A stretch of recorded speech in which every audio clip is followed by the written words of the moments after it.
नमस्कार, आप देख रहे हैं एवन उत्तर प्रदेश और मैं हूं आपके साथ आयुषी गुप्ता। बुलेटिन की शुरुआत करेंगे इस वक्त की हेडलाइंस के साथ।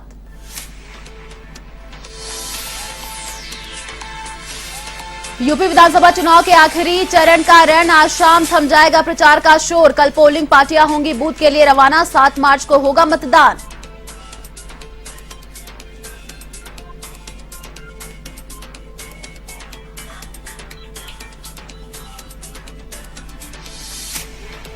यूपी के सियासी रण में दिग्गज दिखा रहे दम, भाजपा के लिए पीएम मोदी, अमित शाह कर रहे प्रचार, तो कांग्रेस के लिए प्रियंका ने संभाली कमान, तो अखिलेश यादव भी प्रचार में जुटे।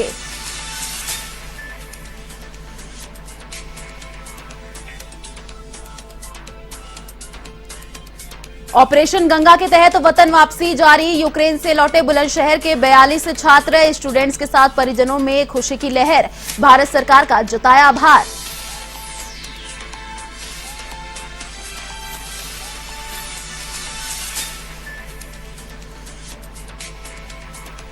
जौनपुर में पुलिस मुठभेड़ में मारा गया 1 लाख का इनामी बदमाश सतीश, 2 पुलिसकर्मी हुए घायल, AK-47 पिस्टल समेत भारी मात्रा में कारतूस बरामद।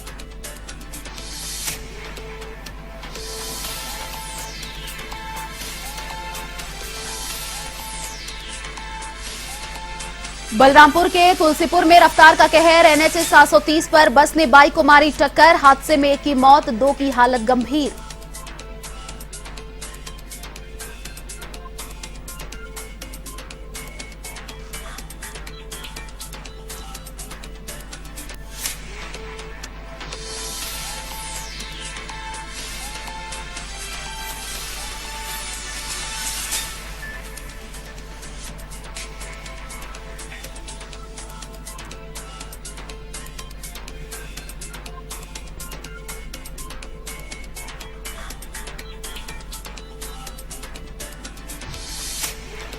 चलिए अब खबरें विस्तार से। आज यूपी विधानसभा चुनाव के प्रचार का आखिरी दिन है। आज शाम चुनाव प्रचार का शोर थम जाएगा। इसी कड़ी में उत्तर प्रदेश की विधानसभा के 7वें चरण के चुनाव प्रचार के आखिरी दिन प्रधानमंत्री नरेंद्र मोदी संसदीय क्षेत्र वाराणसी के खजूरी गांव में जनसभा को संबोधित कर रहे हैं। इसके बाद महमूरगंज में प्रधानमंत्री प्रबुद्धजनों से संवाद करेंगे और दोपहर बाद प्रधानमंत्री वापस नई दिल्ली लौट जाएंगे।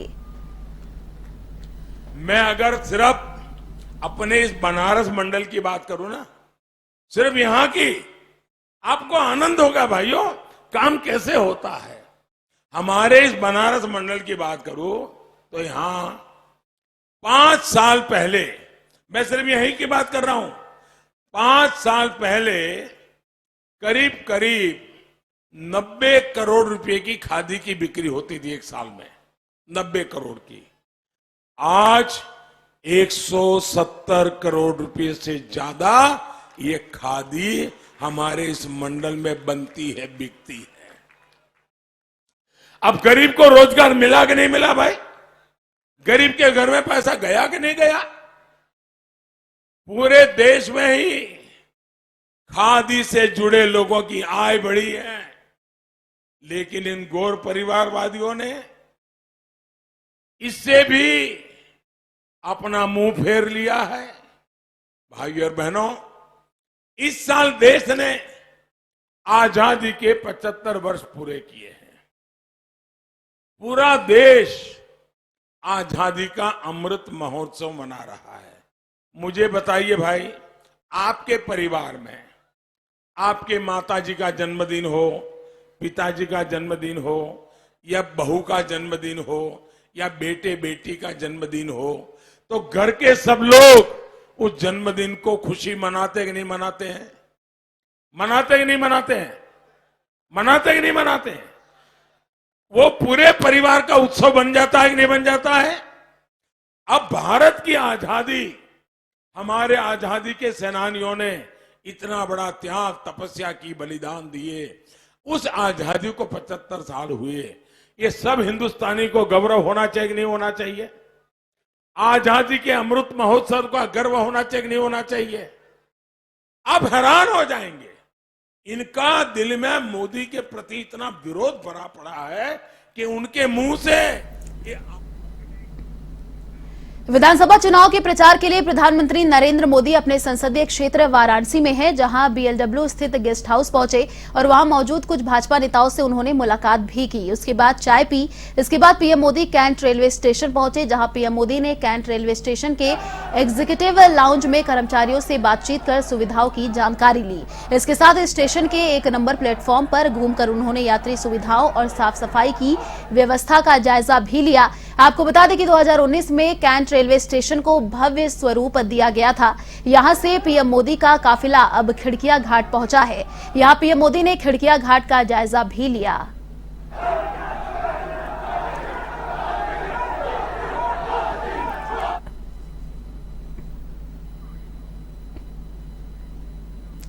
यूपी के चुनावी समर के आखिरी दौर के चुनाव प्रचार का आज अंतिम दिन है। चुनावी चक्रव्यूह के 7वें द्वार के फतेह करने के लिए प्रियंका गांधी गाजीपुर में है, जहां जनसभा को संबोधित कर कांग्रेस प्रत्याशियों के पक्ष में मतदान की अपील की। इस दौरान प्रियंका ने भाजपा सरकार पर निशाना साधा। वहीं जनसभा के बाद प्रियंका का रोड शो भी प्रस्तावित है।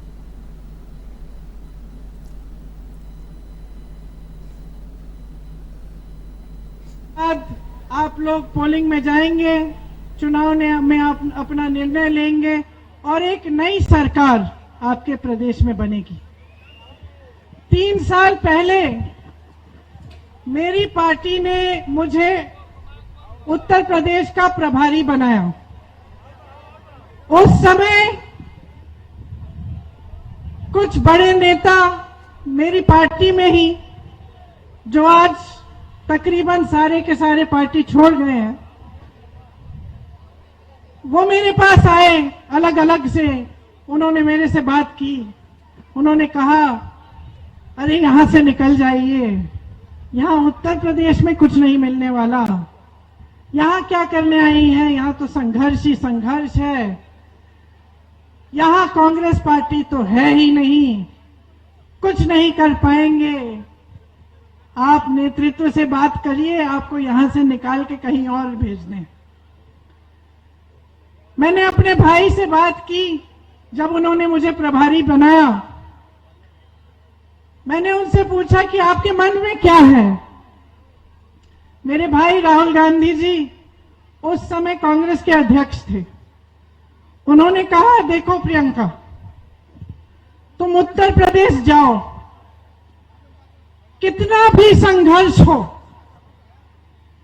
तुम काम करना शुरू करो और याद रखो, ये कभी मत भूलो कि तुम्हारा एक ही काम है कि जहां जहां दुख है, जहां जहां पीड़ा है, वहां जाकर जनता के साथ जनता के मुद्दों के लिए कंधा से कंधा मिलाकर जनता के लिए लड़ो।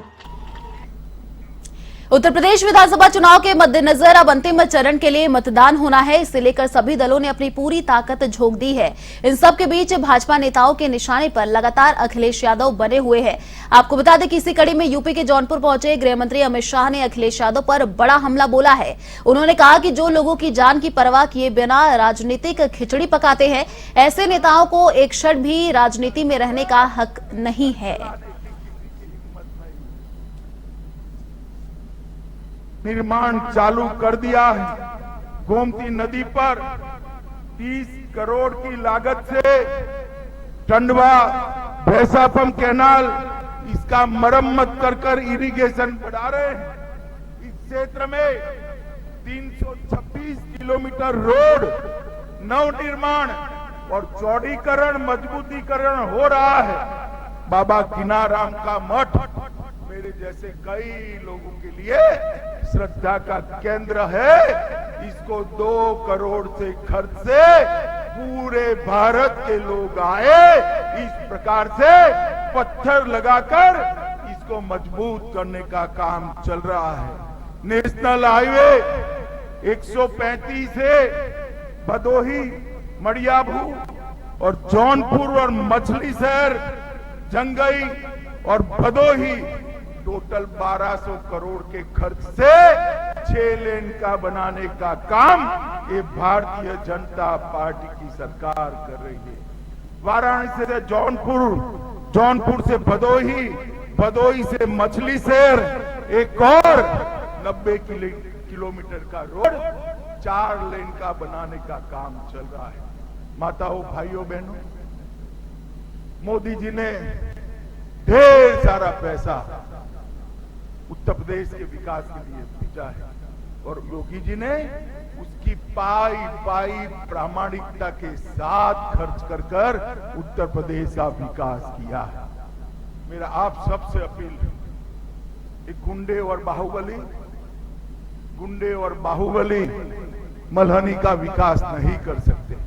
जिसके संस्कार में पीढ़ी दर पीढ़ी से सेवा का संस्कार है, ऐसा हमारा युवा केपी सिंह ही मल्हनी का विकास कर सकता है।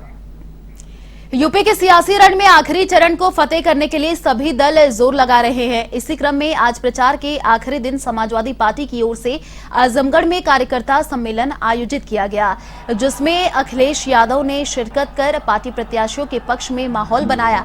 वहीं अखिलेश ने इस दौरान मोदी और योगी पर जमकर निशाना साधा।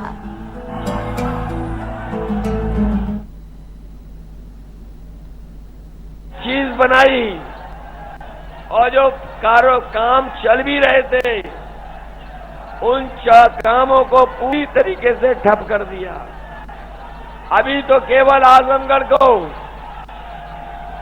मेडिकल कॉलेज, आपके यहाँ का अस्पताल, एम्बुलेंस, पुलिस को गाड़ियां और दुनिया के बराबर टक्कर देने वाली आपको हमने समाजवादी पूर्वांचल एक्सप्रेस भी दिया। ये तो केवल एक सड़क बनी है, लेकिन भविष्य में जब समाजवादी सरकार बनेगी, इसी पूर्वांचल एक्सप्रेस वे के किनारे हम अपने किसानों के लिए मंडी बनाने का काम करेंगे। और मंडियां इसलिए बनाना चाहते हैं जिससे हमारे किसानों की पैदावार की कीमत उन्हें मिल जाए। न केवल मंडी बनाएंगे, बल्कि हम अपने किसानों को भरोसा दिलाना चाहते हैं कि सरकार बनने के बाद अपने किसानों को उनकी फसल को एमएसपी दिलाने के लिए भी समाजवादी सरकार काम करेगी। इन्होंने तो 5 साल हमारे किसानों को लूटा। जो भी फसल आई, उस फसल की ये सरकार कीमत नहीं दे पाई। न केवल धान में लूट हुई है, बल्कि डीजल, पेट्रोल महंगाई बढ़ा करके हमारे गरीबों। यूक्रेन में युद्ध होने के बाद हालात बिगड़ने पर यूक्रेन में फंसे बुलंदशहर जिले के लोगों में से अब तक 42 छात्र छात्राओं को भारत वापसी उनकी हो चुकी है। स्वदेश लौटने वाले 42 छात्रों की सूची जारी कर बुलंदशहर जिला प्रशासन ने इस बात की पुष्टि की है। लौटने वाले सभी छात्र मेडिकल की पढ़ाई करने यूक्रेन गए थे, लेकिन युद्ध शुरू होने के बाद एयर स्पेस बंद होने से वहीं फंस गए। आपको बता दें कि सरकार के अथक प्रयासों से शुक्रवार तक उत्तर प्रदेश के बुलंदशहर जिले के 42 लोगों को यूक्रेन से भारत लाकर सभी को सकुशल उनके घरों तक पहुंचा दिया गया है।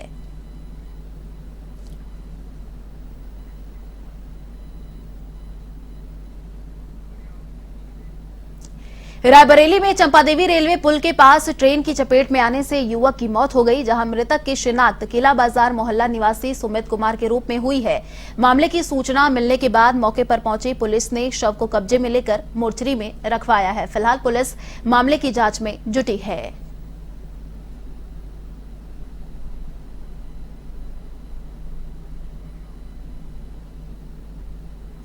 बलरामपुर के तुलसीपुर में एनएच 730 पर बस ने बाइक को टक्कर मार दी, जिससे हादसे में बाइक सवार एक व्यक्ति की मौके पर ही मौत हो गई, जबकि 2 गंभीर रूप से घायल भी हो गए। मामले की सूचना मिलने से मौके पर पहुंची पुलिस ने शव को कब्जे में लेकर पोस्टमार्टम के लिए भिजवाया है, जबकि दोनों घायलों को नजदीकी अस्पताल में भर्ती करवाया गया है, जहां उनकी हालत गंभीर बताई जा रही है। फिलहाल पुलिस मामले की जांच में जुटी है।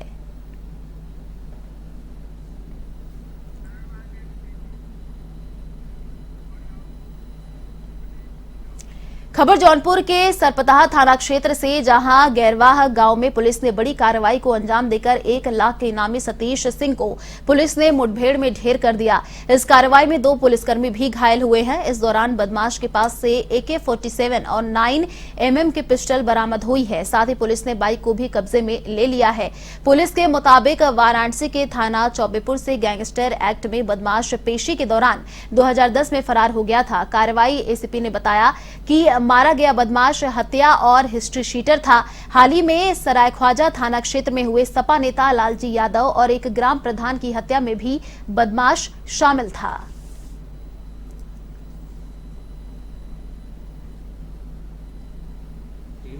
सरपताहा थाना क्षेत्र में कॉम्बिंग कर रही थी। उस दौरान कॉम्बिंग के दौरान 2 बदमाश थे और उनको रोकने के लिए कहा गया। उनके द्वारा फायरिंग की गई, जिसमें 2 पुलिसकर्मी फायर ऑन इंजरी हुई घायल हुए हैं। आत्मरक्षा में पुलिस द्वारा जो फायरिंग की गई है उसमें एक बदमाश को गोली लगी है और वो दूसरा बदमाश वहाँ से फरार हो गया है। जिस अभियुक्त को गोली लगी थी उसको PHC ले जाया गया। वहाँ उसकी हालत गंभीर थी, उसको देखते हुए जिला अस्पताल रेफर कर दिया गया था। साथ ही दोनों घायल पुलिसकर्मियों को भी PHC से जिला अस्पताल यहाँ रेफर किया गया है। और यहाँ अभी डॉक्टरों से बात हुई है तो इन्होंने उसे मृत घोषित कर दिया है।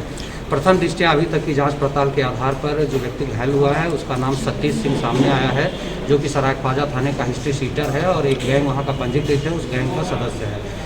ये व्यक्ति को हत्या के मामले में आजीवन कारावास की सजा थी और 2010 में ये वाराणसी में चौबेपुर थाने से पुलिस कस्टडी से फरार हो गया था।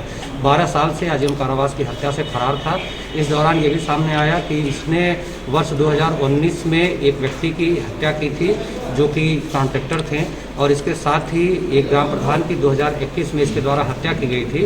ये ग्राम प्रधान संभवतः 19 वाली हत्या में गवाह थे, उसकी भी जाँच पड़ताल की जा रही है। साथ ही जनपद आजमगढ़ में एक डकैती हुई थी जिसमें आजमगढ़ के बरदा थाना क्षेत्र से वांटेड था और SC आजमगढ़ द्वारा इस पर 25,000 रुपये का इनाम घोषित किया गया था।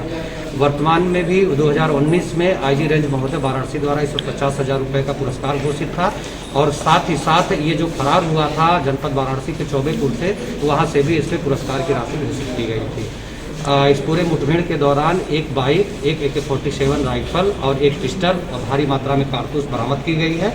बाकी चीज़ें अभी जांच पड़ताल की जा रही हैं। टीमें हमारी अभी कॉम्बिंग भी कर रही हैं क्षेत्र में। आगे जैसी स्थिति होगी आप लोग को अपडेट फरार साथी